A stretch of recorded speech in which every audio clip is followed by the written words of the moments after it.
आप सबका धन्यवाद हमारे साथ जुड़ने के लिए। आज हमारे साथ डॉक्टर मृदुल साहनी हैं, जो हमारे साथ केस टेकिंग पे चर्चा करेंगे।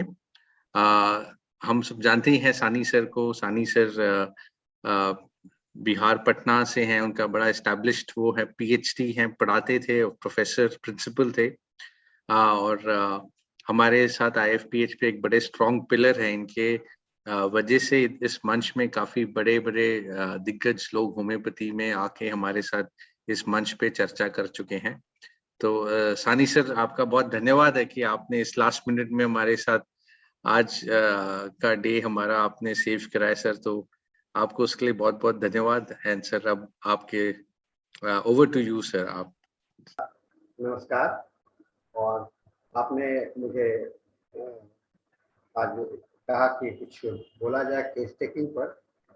ये एक अच्छा विषय है। केस टेकिंग जो है तो हम लोग अक्सर इसके संबंध में बहुत सारी भ्रांतियां हैं, लेकिन केस टेकिंग इतना बड़ा सब्जेक्ट है कि इसको हम लोग किसी एक छोटे से लेक्चर में नहीं कर सकते। और मैं समरी के रूप में नहीं, मैं इसे एक छोटे-छोटे रूप में भी मैं इसको पढ़ाने का कोशिश करता हूँ। देखिए, केस टेकिंग से में एक सबसे बड़ी बात होती है कि हम लोग रोगी से लक्षण को लेना है। यानी कि केस टेकिंग एक पुल का काम करता है, ब्रिज का काम करता है। यानी जो कि रोगी और डॉक्टर के बीच में जो रिलेशनशिप बनता है, उसका बेस जो है सो केस टेकिंग है। केस टेकिंग कुछ नहीं है। हम लोग एक रोगी जो डॉक्टर के पास में आता है तो उसके लिए एक लिंक का जरूरत होता है, और इसके संबंध में एक वह लिंक जो है तो बहुत ही भावनाओं पर आधारित होता है। उसमें बुद्धि और भावना दोनों बहुत बड़ा इसका रोल होता है।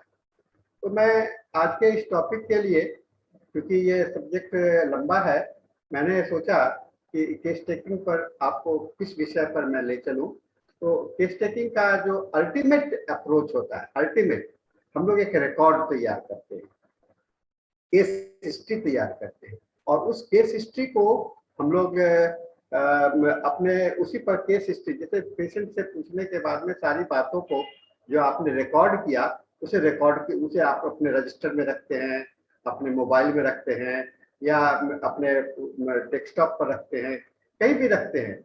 लेकिन वो रिकॉर्ड रखना जरूरी होता है। रिकॉर्ड रखना बहुत इंपॉर्टेंट आज के समय में इसलिए भी है कि बिना रिकॉर्ड के आप केस को फॉलो अप नहीं कर सकते।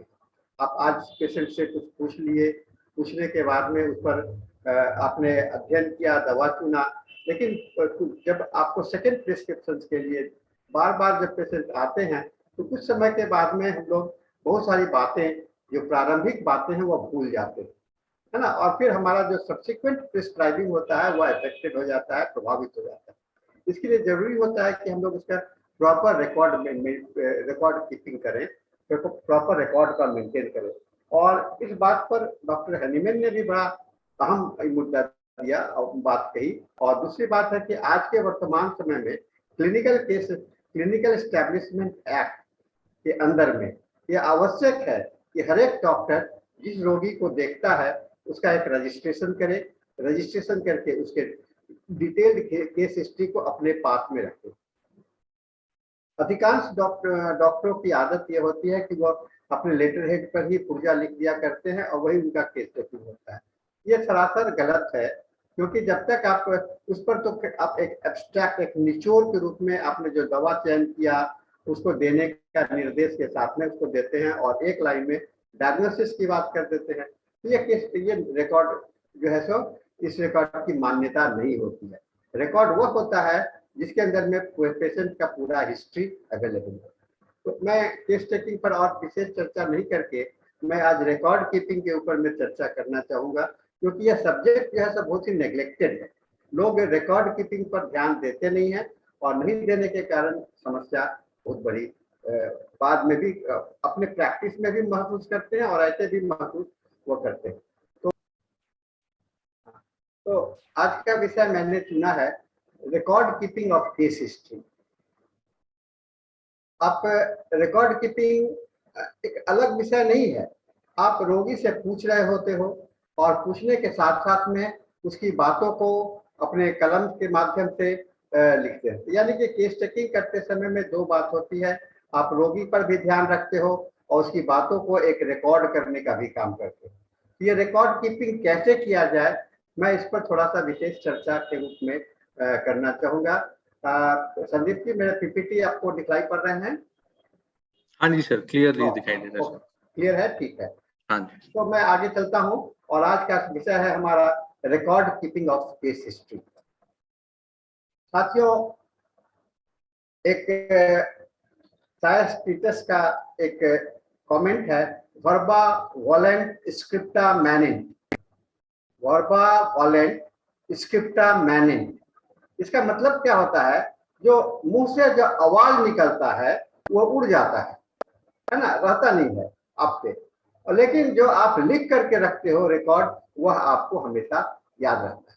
सपोज किसी पेशेंट को आपने देखा और देखने के बाद में उसके पास्ट हिस्ट्री में कुछ नोट किया था, जैसे उसका ये फैमिली हिस्ट्री में नोट किया था, मेंटल स्टेटस में, लेकिन जब पेशेंट आपके पास में 5 महीना 6 महीना इलाज करने के बाद में आता है तो उस समय में बहुत सारी बातें दिमाग से उड़ जाती है। अब बार बार पेशेंट से एक ही बात पूछिएगा तो पेशेंट को भी अच्छा नहीं लगेगा, लेकिन जब आपके पास में पास्ट हिस्ट्री रिकॉर्डेड है, इसलिए कहा गया वर्बा वोलेंट स्क्रिप्टा मैनिन, यानी कि जो बोले हुए आवाज होते हैं, शब्द हैं, वो तो उड़ जाते हैं, खत्म हो जाते हैं, लेकिन लिखा हुआ चीज जो है सो हमेशा याद रहता है। इस कॉपलेट को याद रखिए, वर्बा वोलेंट स्क्रिप्टा मैनिन। ये हम लोगों के लिए बहुत बहुत और डॉक्टर हेनिमन ने भी रिकॉर्ड कीपिंग के विषय में बहुत बड़ी बात कही कि जब तक आप डॉक्यूमेंट नहीं तैयार करोगे तो वह आपका केस टेकिंग जो है तो कंप्लीट नहीं होता है। और एक हमारे प्रोफेशनल प्रैक्टिस के लिए, अच्छे गुड प्रोफेशनल प्रैक्टिस के लिए और हेल्थ केयर के लिए भी ये आवश्यक है कि हम लोगों को अपना एक रिकॉर्ड को मेंटेन करके रखें, रिकॉर्ड कीपिंग हम लोग निश्चित रूप से रखें। तो आज हम लोग आइए आज उस पर आगे बढ़ते हैं, इस छोटे से इंट्रोडक्शन के बाद में साथ में कि वर्बा वोलेंट स्क्रिप्टा मैनिन, यानी कि स्पोकन वर्ड फ्लाई अवे, है ना, एंड रिटन वर्ड्स रिमेन। बोली हुई आवाज उड़ जाते हैं, दिमाग से खत्म हो जाते हैं, क्योंकि बहुत सारी चीजें जब आप आपस में बात करते होते हो तो, या आप देख लीजिए ना, कोई आप फिल्म में बैठे हुए हैं, देख रहे हो पूरा फिल्म तो कितनी बातें हैं उस स्टोरी की याद रहता है, उस फिल्म का सारी बातें नहीं रहता, उसका खाली निचोड़ याद रहता है। तो निचोड़ से तो काम नहीं है, क्योंकि हमको जब टोटलिटी ऑफ सिम्टम्स फ्रेम करना है तो हमें डिटेल्स इंफॉर्मेशन चाहिए, और डिटेल इंफॉर्मेशन को हमेशा आपके साथ में बना रहे, ये बहुत ही जरूरी है। इसीलिए हम लोग रिटन स्टेटमेंट को नोट किया करते हैं। रिकॉर्ड कीपिंग क्या है? रिकॉर्ड कीपिंग एक प्रोफेशनल रिक्वायरमेंट है ना, सभी मेडिकल प्रैक्टिस, ये नहीं कि आप क्या होम्योपैथी में, सभी को ये जरूरी है, जिसमें कि स्पेसिफिक आपके स्किल्स, आप अपने रिकॉर्ड में आपने क्या उसमें दवा गलत दिया या सही दिया, ये सारी बातें तो होनी चाहिए ना। आपको ऐसा जरूरी, ऐसा तो हम नहीं है कि हम सभी दवा मेरे सही हो जाएंगे, तो गलत दिया तो उसको कैसे सुधारेंगे, एंटीडोट करने की बात आती है, कम्प्लीमेंट्री करने की बात आती है, आपको फॉलोवेल की बात आती है। तो ये सारी चीजों को करने के लिए आपको ये है। और उसके बाद में दूसरा है कि आज के समय में एक बहुत बड़ा है कि डॉक्टर के ऊपर में केस चल रहा है, मैंने लीगल लिया जाता है कि आपको एलिगेशन, आरोप लगाया जाता है कि डॉक्टर ने सही दवा नहीं दिया था, है ना, सही दवा दिया नहीं था, और आपके ऊपर में तो आपको कोर्ट में घसीट करके लिया जाता है। तो जब उस समय प्रमाण देने की बात आती है, प्रमाण देने की बात आती है, तो आपके पास में पूछा जाता है कि आप जब आपने इस रोगी को देखा था तो किस तरह से देखा, तो ये फेलियर्स को आप कैसे प्रूव कीजिएगा कि ये मेरा मेडिकल नेग्लिजेंस नहीं है, और ये आपको ये प्रूव करने के लिए मेडिकल नेग्लिजेंस मेरा नहीं है, मेरा ये प्रोसेस है और हमने इसके तहत काम किया, रोगी को लाभ हुआ नहीं लाभ हुआ, एग्रीवेशन हुआ, एम्बुलेंस हुआ, ये तो एक मेडिसिनल प्रोसेस है और क्लिनिकल प्रोसेस के अंदर में ऐसा होता रहता है। कोई जरूरी नहीं है कि सभी रोगी ठीक हो जाए, डॉक्टर के अंदर में बहुत सारे रोगी मर भी जाते हैं, बहुत सारे केस ठीक नहीं होते हैं। तो उन सभी के लिए आपको तैयार रहने के लिए भी ये रिकॉर्ड कीपिंग का होना जरूरी है ना। अब आइए, एक कहते हैं कि इंफॉर्मेशन जो होता है, इंफॉर्मेशन का मतलब कि सूचना, है ना। आपको high quality evidence based health care के लिए आज कहा जाता है कि आपका सबसे अच्छा डिलीवरी हो, हेल्थ केयर हो, इसके लिए सबसे अच्छा जरूरी होता है कि आप उसको रिकॉर्ड में रखें। इससे क्या होगा कि आपको पेशेंट से जो इम्प्रूवमेंट है, फॉलो अप कर रहे हो, उसका कम्युनिकेशंस को, ट्रीटमेंट का रैशनली को, आप आज ने दवा का चुनाव किया, टोटलिटी पर के आधार पर दवा का चुनाव किया, उसके कारण आपको सप्लीमेंट्री दवा क्या देनी है, तो ये सारे चीजें। और दूसरी बात और होती है, जब आप क्लिनिक में नहीं होते हो और उस समय में रोगी आता है, तो जो आपके अंडर में जो आपका असिस्टेंट है या आपके जिस अपने अनुपस्थिति में जिस भी डॉक्टर को आपने डिप्यूट किया है, अगर वो सेकेंड विजिट में आपके एब्सेंस में वो रोगी आता है, तो वह डॉक्टर किस आधार पर दवा देगा, है ना। तो वो तो आपके रिकॉर्ड को देख करके उस पर आगे फॉलो अप की बात सोचेगा ना, फिर नहीं तो उसके लिए तो पूरे अनजान हो जाएगा। तो इसके लिए भी आपको फॉलो अप के लिए आपके वर्किंग टीम में वर्क करते ही हो, क्योंकि रोज आप क्लिनिक में आपका बहुत सारा पर्सनल काम है, उसके कारण आपको बाहर जाना है, ये बहुत सारे कारण होते हैं, इसके कारण हम लोग ये अप्रोच करने की आवश्यकता होती है। रिकॉर्ड जो होता है हमेशा जरूरी होता है कि एक करेक्ट हो, और करेक्ट कोई जरूरी नहीं है कि आपने आज नोट कर दिया तो वह करेक्ट है ना। तो क्योंकि जो रोगी बोल रहा है, जो आप सुन रहे हो, जो समझ रहे हो, उसको आज के डेट में लिख रहे हो। फिर जब सेकेंड टाइम आया, जैसे आपने रोगी से पूछा आपको आपका जो है तो ये खाने में क्या अच्छा लगता है, तो रोगी ने बहुत जोर दे के बोला कि मुझे तो खट्टे एकदम नहीं पसंद है, बिल्कुल नापसंद है। तो आपने दिमाग में आ गया कि ये खट्टा नापसंद है, इसका एक सिम्टम से आपने नोट कर दिया। फिर अगले विजिट में जब पेशेंट होता है, आता है, उसके आप जब इवेल्युएट करते हैं, उस समय में आप पूछते हो कि आपका खट्टा के प्रति कैसा है, तो डॉक्टर साहब खट्टा तो मैं खाता हूँ। तो आपको यहाँ पर क्या करना होगा, आपको ये देखना पड़ेगा कि वो खट्टा पहले से अच्छा नहीं लगता था और आज अच्छा लगने लगा। हाँ, ये ना दिमाग में आएगा। तब आप सवाल करते हो तो ये आपको पहले अच्छा नहीं लगता था, अच्छा लगने लगा। नहीं डॉक्टर साहब, पहले भी अच्छा नहीं लगता था, पहले भी अच्छा लगता था, आज भी अच्छा लगता है। अब देखिए पेशेंट अपना बात को कैसे बदल रहा, पहले भी अच्छा लगता था, आज भी बदल रहा। यानी कि आपको कम्युनिकेशंस में उस समय में गलत फहमी हुआ, रोगी ने जो बताया उसमें आपको गलत फहमी हुआ, और इस गलत फहमी के कारण आपने जो नोट किया वह एक डिफरेंट मैसेज गया।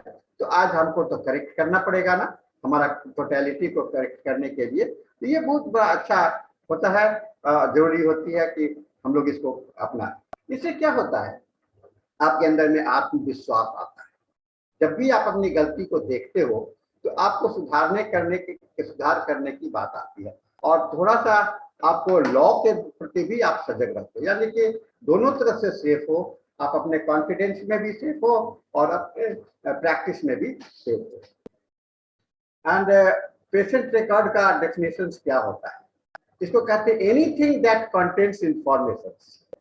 कोई भी सूचना, जो कि सूचना, इंफॉर्मेशन का मतलब होता है सूचना, रोगी से संबंधित कोई भी सूचना है किसी भी मीडिया में। ऐसा नहीं है कि खाली कागज में रखो, है ना। आप उसका वीडियो रिकॉर्डिंग रख सकते हो, उसका ऑडियो रिकॉर्डिंग रख सकते हो, तो किसी भी तरह से है वो आपका रिकॉर्ड, पेशेंट का रिकॉर्ड कहलाता है ना। लेकिन यह सूचना है, और सूचना का मतलब क्या होता है, सूचना मतलब, सूचना को अगर डिफाइन करने के लिए कहा जाए, इंफॉर्मेशन को डिफाइन करने के लिए कहा जाए, तो कहा सूचना ऐसा होना चाहिए जिसका कि आप व्यवहार कर सकते हो, जिसका कि आप यूटिलाइज कर सकते हो। जिसकी यूटिलिटी नहीं है वो सूचना नहीं है ना। जिस बात को आप यूज नहीं कर सकते वो आपके लिए कोई सूचना नहीं है, कोई मतलब नहीं है। लेकिन जिस चीज को यूज कर सकते हो वो आपके लिए सूचना है। इसलिए पेशेंट का रिकॉर्ड क्या होता है, आपके लिए एक सूचना होता है, एक लिए इंफॉर्मेशन सेंटर होता है, जहाँ की आप कागज में रखे हो, रजिस्टर में रखे हो, आप वीडियो रिकॉर्ड पर रखे हो, आप ऑडियो रिकॉर्ड पर रखे हो, जहां भी रखे हो।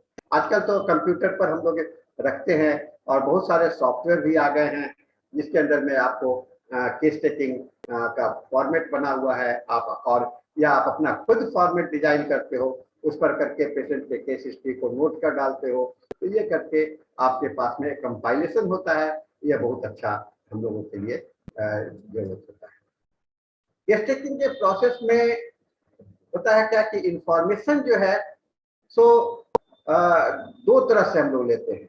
एक पेशेंट जो क्या कह रहा है, वॉलंटरी एक्सप्लेनेशन, और दूसरा है कि जब बोलने के अपना कष्ट को बता रहा है, बताने के बाद में जब वह चाहता है, जब आपकी इसकी पूरी बात सुन लेते हैं तो आपके मन में भी कोई सवाल आता है इनमें, और है तो आप फिर उसमें सवालात करते हो। तो वो बोलने का तरीका, उसने कहा उसका उसका उसका हिस्ट्री हुआ, तो इस रिकॉर्ड को हम लोग उसी के लैंग्वेज में लिखने का कोशिश करते हैं। अब आप कहोगे कि लैंग्वेज में कैसे लिखेंगे सर? तो लैंग्वेज में लिखना का मतलब है कि उसके कहने का, उसके जो जिस्ट है, दो तरीका हो सकता है। आप उसकी भाषा में ही आप उसको रिकॉर्ड कर लीजिए, उसको लिख डालिए, या उसका ऑडियो बना लीजिए, या उसका वीडियो बना लीजिए, उसको ले लीजिए। उसके बाद में जब आप इंट्रोगेशंस करते हैं, माने आप उससे करेक्ट करने का कोशिश करते हैं, क्योंकि कोई भी वॉलंटरी जो आपका बोला हुआ, रोगी का जो बोला हुआ तथ्य है, कोई जरूरी नहीं है कि वो सही होगा, है ना। हो सकता है कि जो आपने सवाल किया था उसको वह समझा, दूसरा तरह से समझा, तो आपको क्लैरिफाई करने के लिए आपको इसके इंट्रोगेशन। तो दो बात होती है, voluntary narration and interrogatory narration. Voluntary narration का मतलब जो पेशेंट स्वतः बोल रहा है, और दूसरा इंट्रोगेटरी मतलब आपने जो पेशेंट के पूछताछ करने के बाद में जो आपने उसको सही पाया, तो वो आपको है। और आपको एक फॉर्मेट भी बनाते हो, क्योंकि हम लोग एक सिम्टम्स को कंप्लीट करने के लिए उसके कंप्लीट फॉर्मेट होते हैं। कोई कंप्लीट आप नोट कर रहे हो, जैसे कहीं पर कोई दर्द है तो उसका सेंसेशन चाहिए, किस तरह का दर्द हो रहा है, उसका मॉडलिटी ले चाहिए, कब एग्रीवेट करता है, कब वो एम्बुलेशन होता है, उसका कोई कॉन्कोमिटेंट है, तो ये फॉर्मेट में नोट करके ये आपका डॉक्यूमेंट बन जाता है। इसलिए बहुत ही इम्पोर्टेंट इशू है आपका यह केस टेकिंग। अब केस की आवश्यकता क्या है, हम लोग इसकी आवश्यकता क्या है केस टेकिंग का? Good clinical notes document the medical history of the patient. ये पेशेंट का इतिहास बनता है। आप जाइएगा बड़े हॉस्पिटल में, तो वहां पर आपको डिस्चार्ज समरी मिलता है। डिस्चार्ज समरी में हॉस्पिटल के रिकॉर्ड के अंदर में सारी बातों का एक जिस्ट होता है। ये आपका जो मेडिकल हिस्ट्री है, और हर एक हॉस्पिटल आजकल देखते होंगे जहां भी हेल्थ केयर सिस्टम है, बड़े हॉस्पिटल, छोटे हॉस्पिटल, सब अपने पेशेंट के लिए एक डॉक्यूमेंट बनाते हैं, उसको रखते हैं, क्योंकि हॉस्पिटल मैनेजमेंट में भी पेशेंट के रिकॉर्ड्स को रखने होते हैं। और क्लिनिकल मैनेजमेंट में क्लिनिकल एस्टेब्लिशमेंट एक्ट के तहत भी आपको पेशेंट के रिकॉर्ड हैं रखना जरूरी है, नहीं तो आपका क्लिनिकल एस्टेब्लिशमेंट एक्ट से आपका नाम को डिलीट कर दिया जाएगा, हटा दिया जाएगा। उसे इस रिकॉर्ड के अंदर में क्या होता है, आपने पेशेंट से जो सूचना लिया वो लिया, आपने जो पेशेंट का क्लिनिकल एनालिसिस किया, आपने आकलन किया कि इसके लिए आपने जैसे रिपोर्टराइज करने के लिए आपने सिम्टम्स को, कौन कौन सा सिम्टम्स को यूज किया उसको लिया, और उसके आधार पर आपने कौन सी दवा को सिलेक्ट किया और किन दवाओं के बीच में किया। 4-5 दवा के अंदर में आकर के आपने एक दवा का सिलेक्ट किया, तो ये सारा रेफरेंस आपका उसमें रिकॉर्डेड होता है। जैसे कि आज आपने दवा दिया तो उसमें से अगले समय में कौन सी दवा दी जाएगी। ये क्लैरिटी, स्पष्टता, एनालिसिस, इवैल्यूएशन का ये प्रोसेस है, और ये जो है सो मेडिकल डिसीजन के लिए बहुत इंपॉर्टेंट होता है। आप जो दवा का निर्णय, दवा चुनते हैं, वह आपका निर्णय होता है, और इस निर्णय को जानने के लिए, करने के लिए आपको यह आवश्यक है कि आप केस टेकिंग का केस के लिए रिकॉर्ड को रखें। दूसरा चीज है कि कंटिन्यूटी। जब भी पेशेंट आएगा तो उसको अपडेट करना, अपग्रेड करना, चेंज करना, ये सारे प्रोसेस आपको रिकॉर्ड में इन्वॉल्व होते हैं। इसलिए कहा जाता है कि ये एक्यूरेट हो, और इसको सही, इसके लिए ईमानदारी जरूरी होती है। आपका उस समय में जब रिकॉर्ड कर रहे होते हैं, उस समय की अवस्था आपके लिए बहुत महत्वपूर्ण होता है। अब बहुत तरह के टेस्ट रिकॉर्ड होते हैं। एक राइटिंग होता है, यानी कि हम लोग अपने क्लिनिक में एक रजिस्टर रखते हैं और रजिस्टर के माध्यम से हम लोग पे लिखते हैं, या नहीं तो केस टेकिंग फॉर्मेट बना लेते हैं और हर एक पेशेंट के लिए केस फॉर्मेट करते हैं। दूसरा है ऑडियो रिकॉर्डिंग। आजकल बहुत जगह पर जैसे बहुत व्यस्तता है, आपको लिखने में और इससे समय की बचत भी होती है। और तीसरा है वीडियो रिकॉर्डिंग। और चौथा होता है क्लाउड रिकॉर्डिंग। क्लाउड रिकॉर्डिंग का मतलब है कि आप गूगल पे या किसी अपने नेटवर्क पर आप अपने पेशेंट के हिस्ट्री को रख सकते हैं, जो कि आपका अपना है, आपका डॉक्यूमेंट का काम करता है, आपको कागज पत्र रखने का जरूरत नहीं होता है। तो ये 4 तरह के केस रिकॉर्ड हम लोग के पास में उपलब्ध है कि written document, audio document, video document and cloud documents. आइए, ये राइटिंग प्रोसेस क्या है? राइटिंग प्रोसेस माने जो लिखते हैं, कैसे लिखते हैं? पहले तो आप सुनते हो, है ना, उसके बाद में उसमें देखते हो और लिखते हो। ये तीनों एक साथ में है, इसलिए कहते हैं कि ये मीटिंग पॉइंट, सुनना, देखना और लिखना, है ना। यानी कि आपका दिमाग भी चल रहा है, आपके बातों भी चल रहे हैं और आपके हाथ भी चल रहे हैं, इसीलिए इसको कहते हैं मीटिंग पॉइंट। आप जब केस टेकिंग करते हो तो आपके तो सामने में कागज कलम तो रहता है। अब कागज कलम के माध्यम से आप उसको नोट करते जाओगे, सुनते जाते हो, लिखते जाओगे। अगर सुनते जाओगे, नहीं लिखते हो जाओगे तो बहुत सारी चीजों को मिस कर, इसलिए साइमल्टेनियस एक साथ में चलता है ये प्रोसेस, इसलिए इसको हम लोग कहते हैं ये मीटिंग पॉइंट है। और ये जो रिटन केस टेकिंग है, राइटिंग रिकॉर्ड होता है, ये ट्रेडिशनल मेथड्स है, सभी को इलेक्ट्रिक। आप हमारे क्लिनिक में भी आइएगा, हमारे पिताजी के समय का जो रिकॉर्ड्स है वो आपको दिखलाई पड़ेगा, और रिकॉर्डेड कैसे उन्होंने लिखा था, बहुत पुराने रिकॉर्ड्स को आप देख लेंगे। दूसरा है पेशेंट ने बहुत सारी बातों को अपने डिटेल्स में बताया, उसको आप लिखते हैं। और एक चीज लेकिन होता है कि जब रोगी को बहुत अटेंटिव होना पड़ता है, ध्यान से सुनना पड़ता है और उसके साथ में लिखना पड़ता है। ध्यान से सुनना और ध्यान से लिखना, यानी कि ध्यान का 2 बंटवारा होता है, सुनना और लिखना, listening and writing. Listening and writing बहुत इंपॉर्टेंट पहना है। और एक चीज और होता है, अब आप पेशेंट के हर एक लाइन टू लाइन तो लिखेंगे, ऐसा तो संभव नहीं होगा। अगर लिखने लगिएगा तो बहुत सारे पेशेंट को रुकना पड़ेगा, आप उसको एक एक तोड़ के बोलना। इससे क्या होगा, अगर तोड़ के बोलेगा तो बहुत सारी बातें बताना भूल जाइएगा और आप पूछना भी भूल जाइएगा। इसीलिए हम लोग जो डॉक्यूमेंट बनाते हैं उसमें हम लोग कीवर्ड बना लेते हैं। कीवर्ड मतलब एक सूचक शब्द होता है जो कि वो इंडिकेट करता है शॉर्ट फॉर्म में। जैसे कुछ लोग शॉर्ट हैंड जो व्यवस्था करते हैं, तो आपको किसी का नोट ले रहे होते हैं तो शॉर्ट हैंड में लिखते हैं, बाद में उसको ट्रांसलेट करते हो बड़े। इसलिए आपको केस टेकिंग जो का प्रोसेस है, बेसिकली हम लोग शॉर्ट हैंड में लिखते हैं और उसका कीवर्ड को डेवलप करते हैं। आप अपना अपना कीवर्ड, जैसे मैं अपने क्लिनिक में बहुत सारे कीवर्ड डेवलप किया हूँ। जैसे डिजायर के लिए मैं डी लिख लेता हूँ, एवर्सन के लिए मैं ए लिख देता हूँ, एग्रीवेशन के लिए मैं ऐसा साइन बना देता हूँ, एम्बुलेशन के लिए ऐसा साइन बना देता हूँ। अब पेशेंट कहता है मुझे खाने के बाद अच्छा लगता है, तो मैं एक शॉर्ट वर्ड बना दिया BA मतलब better after eating, BE better before eating. तो ऐसा करके आप अपना एब्रिविएटेड वर्ड बनाइएगा, तो आपके पास में समय का भी बचत होगा, आपका ध्यान भी विकर्षण नहीं होगा, आप डेविएटेड नहीं होंगे और आप इसको नोट करते चले जाएंगे। नेक्स्ट होता है, हर एक पॉइंट पर जब लिख रहे होते हो तो कुछ कुछ जगह छोड़ दिया है ना। जैसे आपने पेशेंट के एक बात को चर्चा किया, चर्चा करने के बाद में पेशेंट का दिमाग कहीं जंप करके दूसरे बात पर आया, तो वहां पर जगह छोड़ करके चलिए, है ना। जगह छोड़ के चलेंगे तो क्या होगा कि बाद में चल करके उसको फिलअप करता है, इंट्रोगेशन बने। पेशेंट का नरेशन के बाद में आपके इंट्रोगेशन के साथ में उसको मैच करने के लिए, और एक ही जगह रहे। एक चीज को 10 जगह रखोगे तो आपको खोजने में दिक्कत होगी, लेकिन एक ही जगह रखने के लिए ये जरूरी होता है कि आप जो है स्पेस छोड़ करके चलना होगा। और ऐसे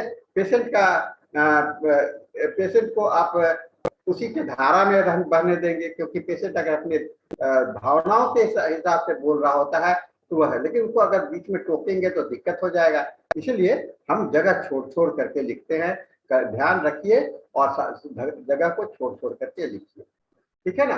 जैसे पेशेंट कहता है, doctor I have pain in my abdomen which keeps burning whole day and whenever I eat it get more।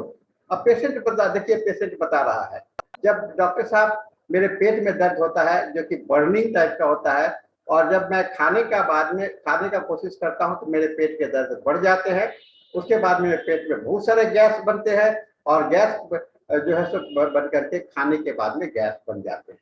अब इसको कैसे हम लोग लिखते हैं, एब्डोमेन पेन खाली इतना लिख दीजिए। आप एब्डोमेन के लिए एबीडी खाली यूज कर सकते हैं, पेन के लिए पीए यूज कर सकते हैं। अब पूरे सेंटेंस का कितना शॉर्ट में हो गया, eating after whole day flatulence, इसे फ्लैटुलेंस बन जाता है, और ईटिंग आफ्टर ये जो है तो ये आराम मिलता है। तो ये जो है तो एग्रीगेशन की बात के साथ में इस शॉर्ट फॉर्मेट में इतना सारा डॉक्यूमेंट, सारा स्टेटमेंट जो है तो इसमें आपके पास में आ गया। और जब आपका उसका अपने बोलना खत्म हो गया तो अब बहुत सारी बातें आप पूछते हो। अच्छा, पेट का दर्द हो रहा है, कितने दिन से हो रहा था, तो 2 साल से है। तो आप वो उससे पहले बार में नहीं लिखा था, तो आप उसके बगल में लिख दिए सिंस 2 years।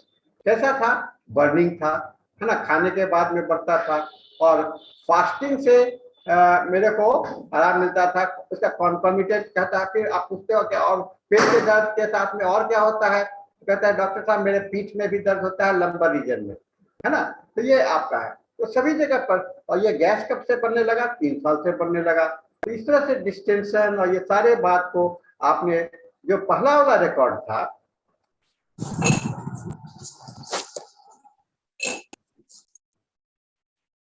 इसमें देखिए इस स्टेटमेंट में और इस स्टेटमेंट में वो एक ही स्टेटमेंट है, लेकिन क्योंकि हमने जगह छोड़ कर लिखा था तो अब ये स्टेटमेंट देखिए कितना बड़ा हो गया। तो ये एक प्रोसेस हम लोग का लिखने के लिए मैं थोड़ा सा गाइडलाइंस दे रहा हूँ, लेकिन सभी कोई अपने अपने दिमाग से और अपने अपने सहूलियत के हिसाब से कीजिए, है ना, क्योंकि अपने मेरे बताए हुए रास्ते पर उतना ही यूज कीजिए जितना कि आप उसको अप्लाई कर सकते हैं।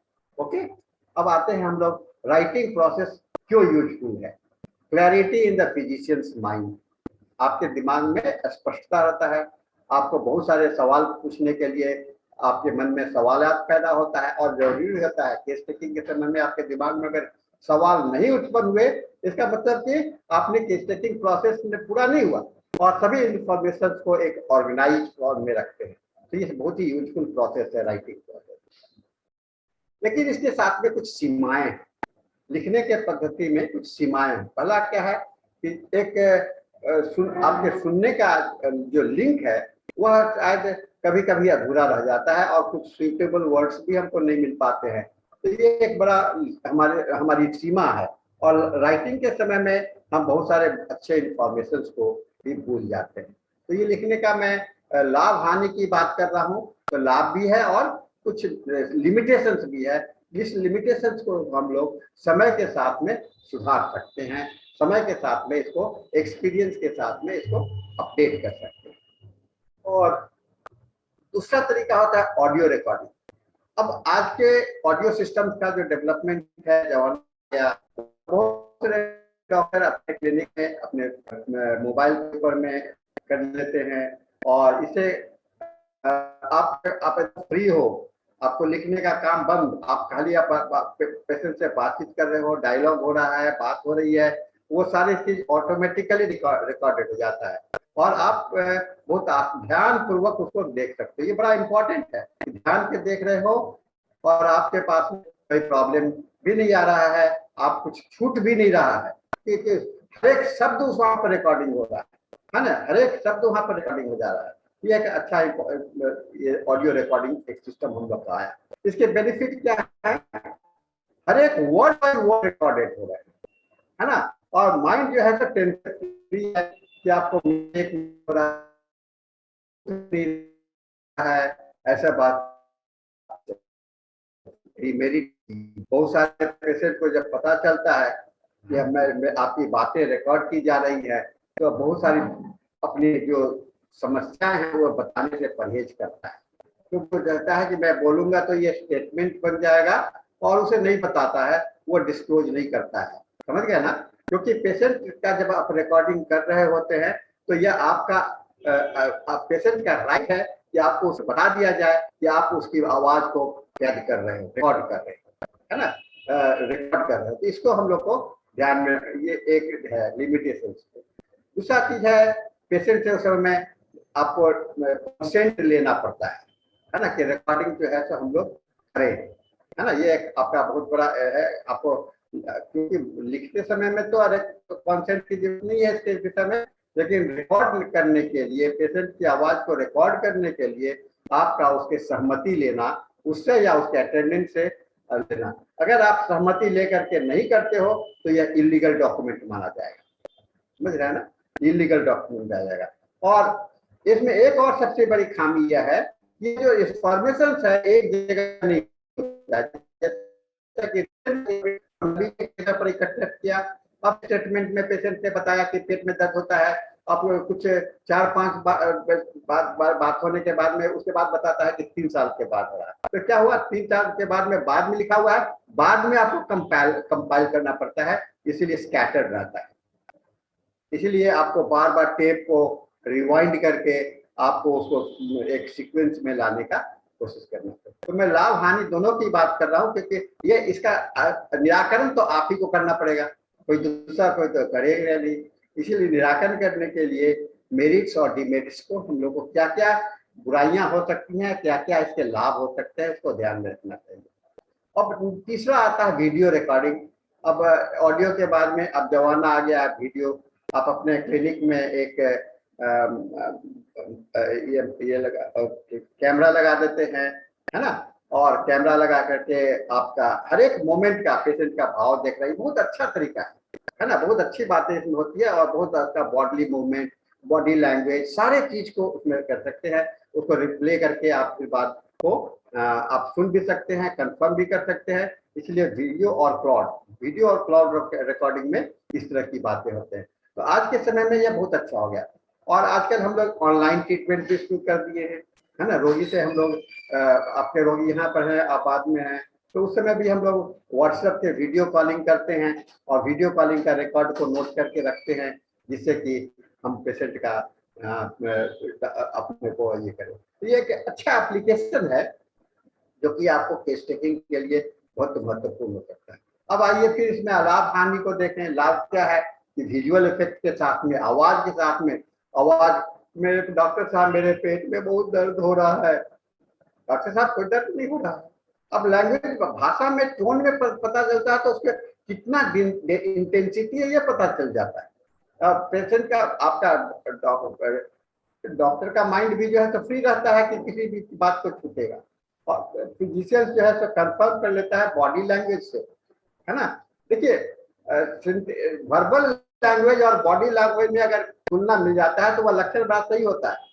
अब जैसे पेशेंट से आप पूछते हो कि आप बताओ आपके खाने में क्या अच्छा लगता है, तो बड़ा अभी उत्साहित, अरे डॉक्टर साहब आपने तो बड़ा अच्छा सवाल किया, मुझे तो बिना मीठा के मेरे लिए रहा नहीं जाता। अब देखिए कितना अच्छा स्टेटमेंट आपको मिल रहा है, उसका एक्साइटमेंट बता रहा है, उसका भाव भाव बता रहा है कि उसको मीठा से बहुत ज्यादा प्रेम है ना। तो इसे आपको आप कंफर्म हो गए हो, ज्यादा इसमें पूछना नहीं पड़ेगा। आप उसके भावनाओं को देखो के साथ में, क्योंकि जब भी कोई पेशेंट बोलता है तो उसके साथ में उसका बॉडी भी साथ देता है। अगर बॉडी का लैंग्वेज और उसका माउथ का लैंग्वेज, वर्बल लैंग्वेज दोनों एक साथ में जुड़ जाता है तो वो बहुत अच्छा इंपॉर्टेंट इन्फॉर्मेशन। अब इसके साथ में बहुत डिमेरिट्स भी है, जैसा कि ऑडियो में है तो अपने वीक पॉइंट को तो यहाँ भी नहीं बताना चाहेगा ना दिखलाना चाहेगा, खास करके फीमेल्स में। आप अपने उसके प्राइवेट पार्ट्स को देखने के लिए तो पेशेंट बड़ा हिचकिचाते हैं और सही ढंग से नहीं दिखलाते हैं, और यहाँ भी आपको कॉन्सेंट लेना पड़ता है रोगी से, है ना। और यहाँ भी आपकी इंफॉर्मेशन सारी गलत जो ऑडियो में है वही प्रॉब्लम यहाँ पर भी है, और वीडियो को अगेन बार बार देखने का ये करना पड़ता है। तो गुड क्लिनिकल रिकॉर्ड्स का एडवांटेजेस क्या है? रेलिवेंट इंफॉर्मेशन और मल्टी डिसिप्लिनरी टीम कम्युनिकेशन के लिए है। आप किसी अपने चिकित्सक, अपने साथी के साथ में, अपने सीनियर के साथ में जब आपका केस का अध्ययन करने जाते हैं, अगर आपको समझ नहीं पाते हैं तो सलाह लेने की जब कोशिश करते हैं, तो वहां पर आपको एक मल्टी उस टीम में कम्युनिकेट करने के लिए, बात करने के लिए, डिस्कशंस करने के लिए मिलता है। ये आपको कोऑर्डिनेशंस में, आपको केयर, पेशेंट का जो केयर कर रहे हो, आपके स्टाफ ने, आपने नोट किया, आपके क्लिनिक के स्टाफ हैं, आपके हॉस्पिटल के स्टाफ हैं, नर्सिंग स्टाफ हैं, सबके बीच में एक कम्युनिकेशन, कोऑर्डिनेशन की आती है। और कंटिन्यूटी ऑफ केयर, कंटिन्यूटी मतलब निरंतरता, है ना, इसमें ब्रेकिंग नहीं होगा, लगातार बना रहता है। और पेशेंट के मैनेजमेंट के लिए आपको इसमें डिसीजन मेकिंग इंफॉर्मेशन का काम करता है। इससे आपका एबिलिटी बढ़ जाता है और डाटा जो है तो ये रिस्क भी असेसमेंट हो जाता है। तो गुड क्लिनिकल रिकॉर्ड्स का एडवांटेज है improve ability of data of root case analysis, है ना, root cause of the analysis, रोगी के मूल कारण के पास में पहुंचने के लिए सीरियस इन्वेस्टिगेशन का, एक्सीडेंट का पता चलता है। आपके ऑडिट कैपेबिलिटीज को, आकलन, ऑडिट का मतलब हुआ कि एनालिसिस करने की कैपेबिलिटीज को बड़ा मदद करता है। आपको कोर्ट में एविडेंस के रूप में, यह प्रमाण के रूप में यह काम में आता है। और यह डायग्नोस्टिक ट्रीटमेंट के लिए, जैसे रिपीटेशन है या इस चीज से बचाता है।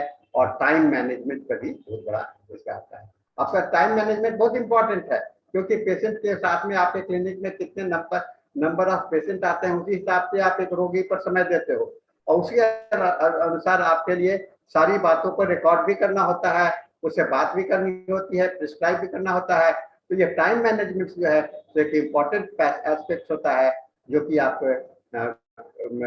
के लिए जरूरी होता है।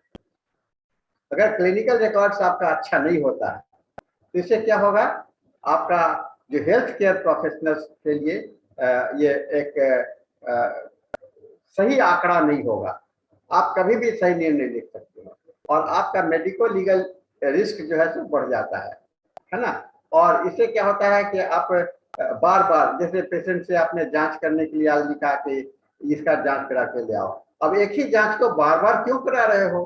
पेशेंट के पर भी लोड बढ़ रहा है और आप भी अपने दिमाग को कंफ्यूज कर रहे हो, ठीक है ना। और इसके लिए फिर फॉलोअप में भी आपको सुविधा होता है।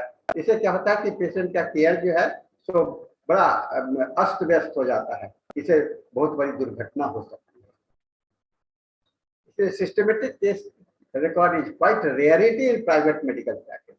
अब हम लोग देखते हैं ना, हम लोग क्लिनिक में डॉक्टर लोग रिकॉर्ड नहीं रखते हैं, इसे बड़ा सीरियस प्रॉब्लम आ रहे हैं और इसके बहुत सारे कॉन्सिक्वेंस आ रहे हैं। इसीलिए साथियों, यह आदत डालो, यह आदत डालो, ये हमको रिकॉर्ड करना है। बिना रिकॉर्ड किए हुए हम केस टेकिंग नहीं करेंगे, चाहे जैसे भी करो, लेकिन करो।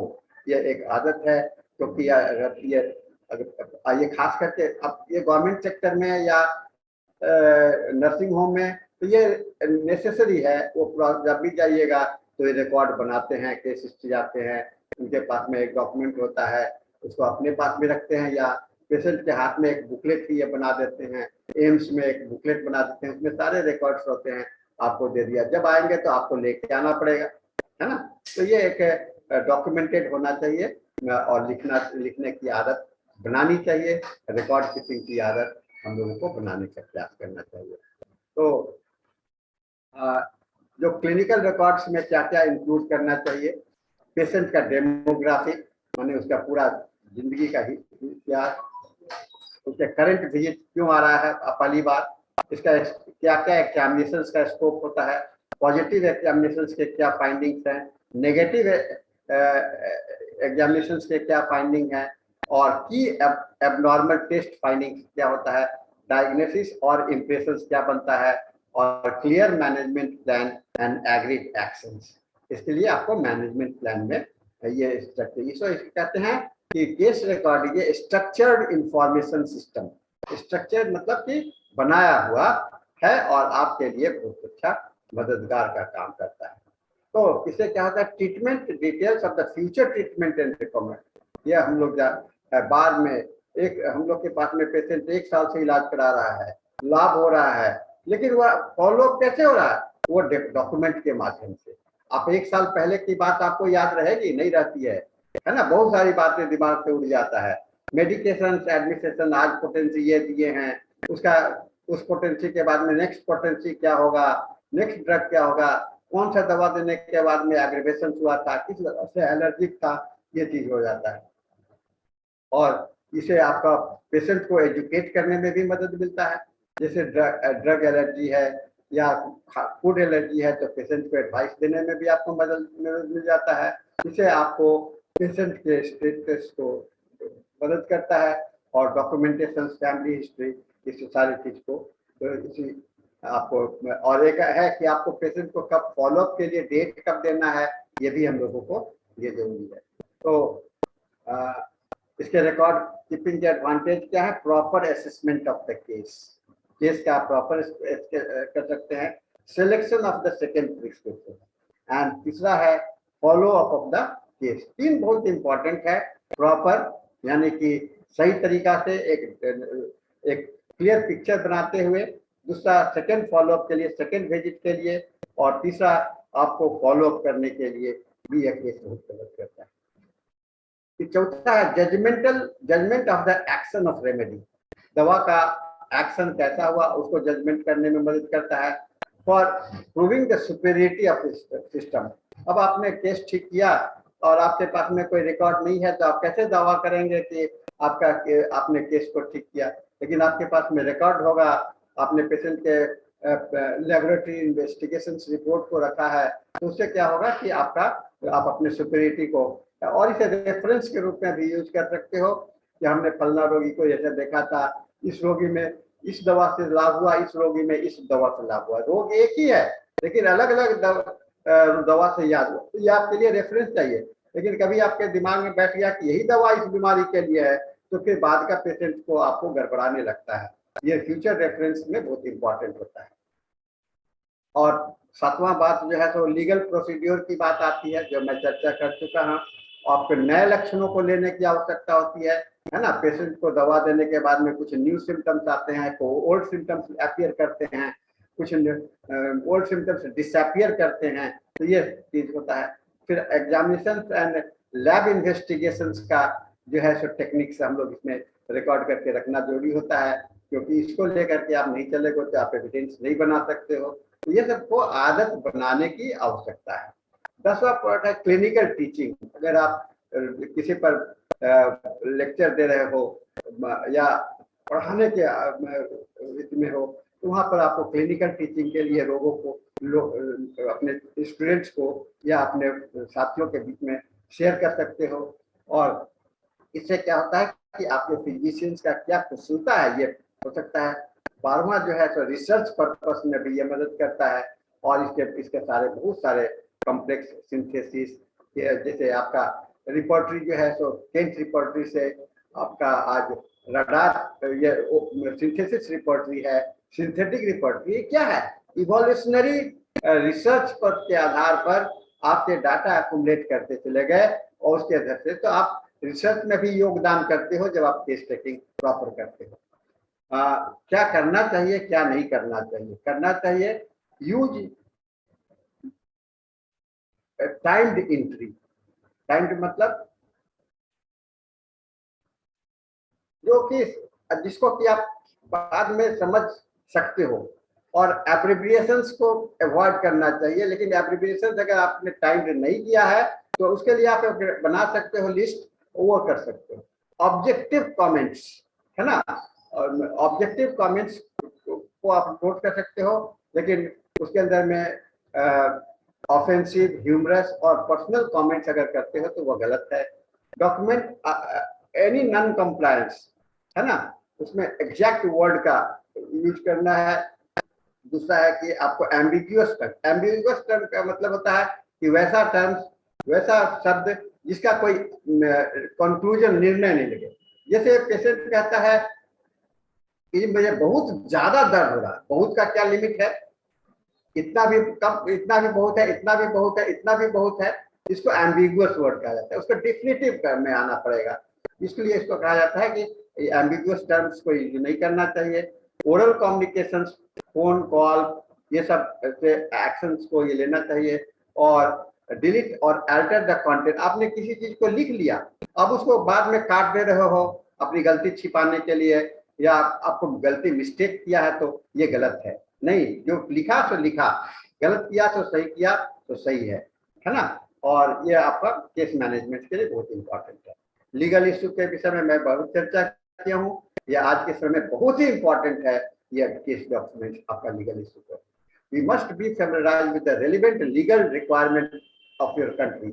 अपने देश के जो कानून है हम लोग के क्लिनिक से, मेडिकल ट्रीटमेंट से ले, इसलिए accuracy and legibility clinical record ही बहुत इंपॉर्टेंट होता है। कॉन्फिडेंशियलिटी एंड डाटा बहुत प्रोटेक्शन बहुत इंपॉर्टेंट होता है। और पेशेंट को क्या, पेशेंट अगर कहेगा कि मुझे रिकॉर्ड दिखलाइए तो नहीं दिखलाएंगे, नहीं, आप ना नहीं बोल सकते। ड्यूरिंग द ट्रीटमेंट आप नहीं दिखला सकते हैं, लेकिन बाद में जब वो आपके पास में जाने लगता है तो आपको पूरे डाटा को दिखलाने का, उसको देखने का अधिकार है। ये राइट ऑफ इंफॉर्मेशन से आपसे पूछ सकता है कि आपको ये जानकारी चाहिए। तो ये सब रेलिवेंट होना चाहिए, रिकॉर्ड होना चाहिए, और सारी बातों को ध्यान में रखना चाहिए। कॉन्फिडेंशियल एंड डाटा प्रोटेक्शन ये सबसे महत्वपूर्ण है, इसको हम लोग को ध्यान में रखना चाहिए। तो पेशेंट का असेसमेंट रिकॉर्ड करिए, राइट है, उसका अधिकार है ना। लेकिन यह तभी है अधिकार जबकि पेशेंट आपको कुछ इलाज छोड़ करके जा रहा है, यानी आप एक पेशेंट दूसरे डॉक्टर के पास में जा रहा है, तो यह पेशेंट का राइट होता है कि आप उसके रिकॉर्ड्स के कॉपी को फोटो कॉपी करके उसको पूरा ओरिजिनल मत दीजिए, फोटो कॉपी करके उसको दे दीजिए, जिससे कि वो दूसरे डॉक्टर के पास में उसको कि आपने कैसा चिकित्सा व्यवस्था किया था, ठीक है ना। ये इम्पोर्टेंट है। तो कहा जाता है सच्चाई के ऊपर में किसी का अधिकार नहीं होता है ना। और विज्ञान तभी बढ़ता है जबकि आप अपनी सच्चाई को, अपनी गलतियों को भी स्वीकार करते हो, अपने कॉन्वेंशनल से भी विश्वास करते हो। इस बात को हम लोगों को दिमाग में रखना चाहिए। तो मोनोपॉली नहीं है, ट्रुथ कि मैं ही बोल रहा हूँ वही सच है, नहीं, ऐसा नहीं होता है। बहुत सारे सच जो होते हैं मेरे लिए सच होता है, लेकिन दूसरे के लिए गलत होता है। ये एक बहुत अच्छा इंफॉर्मेशन है। तो सबसे बड़ी बात क्या है कि weather it is helping or search health related information, connecting with the doctor through online portal, or enabling you store, retrieve medical records online. The internet is starting to show the promises. It has transformed the way of people interact with and improve that. आज के समय में case taking बहुत ही आसान होता जा रहा है, क्योंकि आपके पास में इंटरनेट है, आपके पास में मोबाइल है, आपके पास में व्हाट्सएप है, और यह जो है तो आप अपने आगे को अच्छा कर सकते हैं। तो मेरी बातें यहाँ पर समाप्त होती है, और अगर आपको कोई सवाल हो तो आप अभी मुझसे पुटअप कर सकते हैं, और ऐसे भी आप मुझसे मेरे ईमेल पर आप आ सकते हैं risdt@gmail.com, या मेरे व्हाट्सएप पर आप मैसेज कर सकते हैं 9431020622 पर भी आप कर सकते हैं। तो ये सारी बातें के साथ में मैं अपने वाणी को विराम देता हूँ। मैं है, और आपके पास में समय है, आप पूछताछ कर सकते हैं। मुझे लगता है कि डॉक्टर अहमद हसन साहब ने हैंड रेज किया है। डॉक्टर अहमद हसन, आप मुझसे सवाल कीजिए, मुझे बहुत खुशी होगी, मैं आपके सवाल का जवाब दूंगा। मेरा एक क्वेश्चन है, मेडिको लीगल केस में कभी कभी जाएगा, कोर्ट में जाएगा, तो फिर वो पूछते हैं होम्योपैथ को व्हाट अधिकार है, तो उधर जाकर के, स्पेशली मेंटल केस में मैं इंचार्ज सब कभी कभी औरत को कुछ मिसअंडरस्टैंडिंग है, हस्बैंड लाते हैं, हस्बैंड को औरत को लाते हैं, फिर क्या होता है मेडिको लीगल केस आ जाएगा, फिर पूछते हैं होम्योपैथ में साइकाट्रिक अभी आजकल है, कोई सब्जेक्ट में स्पेशलाइजेशन नहीं है, इसके बारे में आपका क्या ओपिनियन गया है? सर, आपने अच्छा सवाल किया। मेडिको लीगल इम्पोर्टेंस जो बढ़ता चला जा रहा है, तो हमको आज के समय में जो है, अगर कोई डॉक्टर कोड ऑफ एथिक्स को नहीं जानता है तो वह डॉक्टर नहीं है। है ना, कोड ऑफ एथिक्स बहुत ही जरूरी होता है। तो आप जो भी करोगे कोड ऑफ एथिक्स में। और दूसरी बात होती है, डॉक्टर हैनीमैन ने भी कहा फर्स्ट ऑफ ऑल से नहीं है कि केवल आप रोग का, उसको कहा कि एज इट इज टर्न, यानी कि जैसा कि आपकी अगर आप कैसे ढंग से करना है तो होम्योपैथी करना है, उसके साथ में कुछ और भी नहीं करना है। तो मेडिकल रिकॉर्ड्स का इम्पोर्टेंस ये होता है, आपके सवाल कोर्ट में खड़ा होता है कि आप होम्योपैथिक डॉक्टर हैं तो होम्योपैथी से अलग आपने क्या इलाज किया। अगर इलाज किया तभी आपके ऊपर नेग्लिजेंस आएगा। होम्योपैथिक विधान के हिसाब से, होम्योपैथिक प्रिंसिपल के हिसाब से आपने इलाज किया तो वह मेडिकल नेग्लिजेंस एक्ट में नहीं आएगा। इसलिए इस रिकॉर्ड का के द्वारा आप यह प्रूव कर सकते हो कि मैं अपने मेडिकल अपने विधान होम्योपैथिक के तरीके से किया। फिर दूसरी बात जो आपने मेंटल के विषय में कहा कि मानसिक रूप से, तो आपके पास में इस पे अधिकार है, क्योंकि आप होम्योपैथी के अंदर में एमडी साइकियाट्री केस भी आ गया है और इस पर आप कर सकते हो। ये बहुत अच्छा उदाहरण है और ऐसा नहीं है कि आप मेंटल केसेस का इलाज नहीं कर सकते हो, अधिकार है आपको। और ऐसा कहीं नहीं लिखा हुआ है कि आप मेंटल केसेस को नहीं देखोगे। कभी भी हम ऐसा केस प्रेजेंटेशन में एक बार ऐसा हो गया तो प्रेजेंटेशन में मैं बताया एक केस को, नाम नहीं बताया, फिर भी पेशेंट कैसे भी समझ गया तो मैं प्रेजेंट करता है। तो ऐसा समझने के बाद इसके बाद में पेशेंट मुझे बोला था तो तुम प्रेजेंटेशन करते हैं हमारा सब कुछ केस, इसके लिए इसके बाद में मैं प्रेजेंटेशन नहीं करता, कोई पेशेंट का डॉक्यूमेंट्स नहीं देने के बाद कभी भी पेशेंट को आपका प्रैक्टिस में इसका इफेक्ट कभी कभी मिलता है। इसके लिए आपका जवाब क्या है? सर, मेरा जवाब है डॉक्टर हैनीमैन का motto, dare to be wise. Okay. Dare to be wise. You have to be wise. You have to accept your limitations and you have to accept your dimensions. So you be your dimensional. Dimensional होना बहुत जरूरी है और जब आप नहीं होगे तो नहीं हो सकता है। और अच्छा बुरा तो होता ही रहता है, वो नहीं है, उसके लिए कोई आपका कोई दोष नहीं है, गलत नहीं है, गलती करना अधिकार है। But how much if you have gone beyond your limit, अपने सीमा के अधिकार के बाहर गए हो, तब वह अधिकार। इसलिए अपने अधिकार को पहचानिए, आपका लीगल राइट्स क्या है, आप किस तरह के रोगी को देख सकते हो, आप कितना कोड ऑफ एथिक्स को फॉलो करते हो, कितना क्लिनिकल एस्टैब्लिशमेंट एक्ट को फॉलो करते हो। आज तो ये बहुत जरूरी है। तो क्लिनिकल एस्टैब्लिशमेंट एक्ट, आपका कोड ऑफ एथिक्स, ये सारे चीज के अंदर में आप करते हो तो डरने की कोई बात ही नहीं है। डॉक्टर हरिहरन जी का भी हाथ उठा है, मैं उनसे भी निवेदन करूंगा कि जल्दी, आप समय समाप्त हो रहा है तो 2 मिनट बचा है, तो हरिहरन साहब आप अपने सवाल कर लीजिए।